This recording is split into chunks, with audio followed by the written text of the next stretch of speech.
आज की क्लास में चैप्टर 2 यानी कि बायोलॉजिकल क्लासिफिकेशन को आगे कंटिन्यू करते हुए मैं आपको टॉपिक वायरसेस एक्सप्लेन करने जा रही हूँ। वायरसेस के जब हम कंप्लीट कॉन्सेप्ट या फिर इसके रिगार्डिंग अंडरस्टैंडिंग की बात करते हैं तो ये अपने आप में काफी यूनिक और स्पेशल है। इसका सबसे बड़ा रीजन ये है कि इसको लिविंग एंड नॉन लिविंग के बीच का कनेक्टिंग लिंक माना जाता है। क्यों माना जाता है इन दोनों के बीच का कनेक्टिंग लिंक? क्योंकि अगर ये किसी होस्ट की बॉडी को, किसी लिविंग ऑर्गेनिज्म को इन्फेक्ट करने का काम करता है तब इनका बिहेवियर लिविंग की तरह होता है, बट अगर ये किसी लिविंग ऑर्गेनिज्म की बॉडी के बाहर है तब इनका बिहेवियर कैसा होता है? नॉन लिविंग की तरह होता है। ठीक। दूसरी बात, वायरसेस को कोई भी जगह नहीं दी गई है RH विटाकर के 5 किंगडम सिस्टम ऑफ क्लासिफिकेशन के अंदर।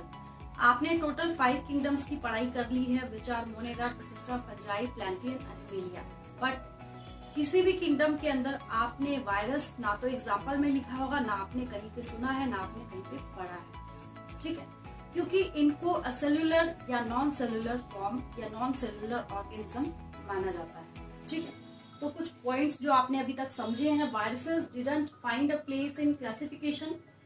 Viruses are also referred as connecting link between living and non living. ठीक है, और अभी भी मैंने आपको क्या बताया, The viruses are non-cellular or acellular organisms. ठीक है, then having an inert crystalline structure outside the living cell. अगर ये किसी लिविंग की बॉडी के बाहर है तब इनका बिहेवियर कैसा होगा? नॉन लिविंग की तरह होगा और इनको क्रिस्टलाइज भी किया जा सकता है। ठीक है, after infection they take over the machinery of the host cell to replicate themselves. Replicate का मतलब आपको पता है, रेप्लिकेट का मतलब है कि ये अपनी कॉपीज अपने आप बनाना जानते हैं, जिसकी वजह से यहाँ पे ये पॉइंट लिखा जा रहा है। ठीक है, तो ये वायरसेस ने अगर एक बार अटैक किया किसी लिविंग सेल को, उसके बाद ये उसकी बॉडी के अंदर एंटर करने के बाद ये खुद के नंबर को बढ़ाना, इंक्रीज करना ये ऑलरेडी जानते हैं। ठीक है, अब हम कुछ क्वेश्चंस की तरफ मूव करते हैं। यहाँ पे आपसे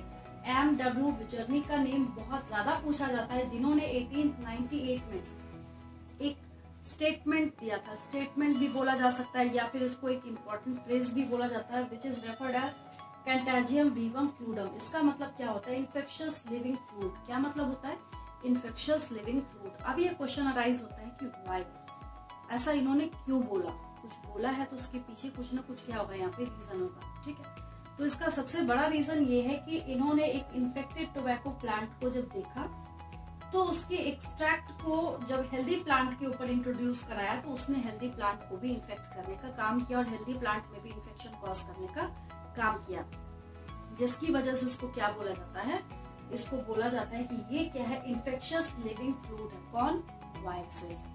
ठीक है, अब शुरू से अभी तक जो एक्सप्लेनेशन आप पढ़ रहे हैं वायरसेस वायरसेस वायरसेस, तो ऑब्वियस है कि एक और इम्पोर्टेंट क्वेश्चन यहाँ से अराइज होता है, that is who proposed the term viruses. ठीक है, यहाँ पे आपको डिमिट्री इवांस्की का नाम याद रखना है, जिन्होंने 1892 के अंदर ये वायरस टर्म यूज किया था।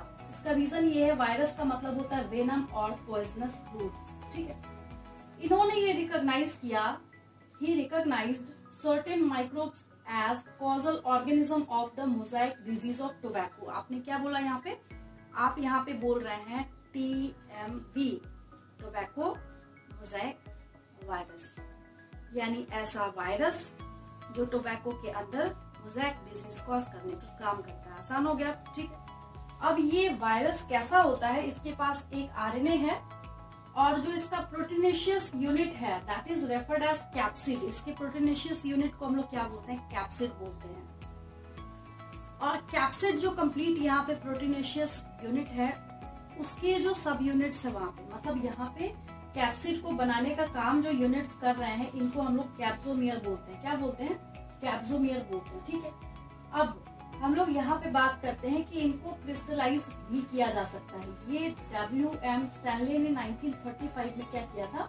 बताया था इस बात को कि इनको क्या किया जा सकता है? क्रिस्टलाइज भी किया जा सकता है। अगर ये किसी को इन्फेक्ट करते हैं तो फिर ये ऑब्लिगेट पैरासाइट्स की तरह वहां पे बिहेव करना स्टार्ट करते हैं। वायरसेस के रिगार्डिंग जितनी एक्सप्लेनेशन करी जाए कम है, हालांकि हम वीडियो को लंबा नहीं करेंगे और ठीक है, और इसकी जो रिमेनिंग एक्सप्लेनेशन है वो हम नेक्स्ट क्लास में करेंगे। आज के लिए इतना ही, मिलती हूँ आपसे नेक्स्ट वीडियो में एक और इंटरेस्टिंग टॉपिक के साथ। Thank you for watching.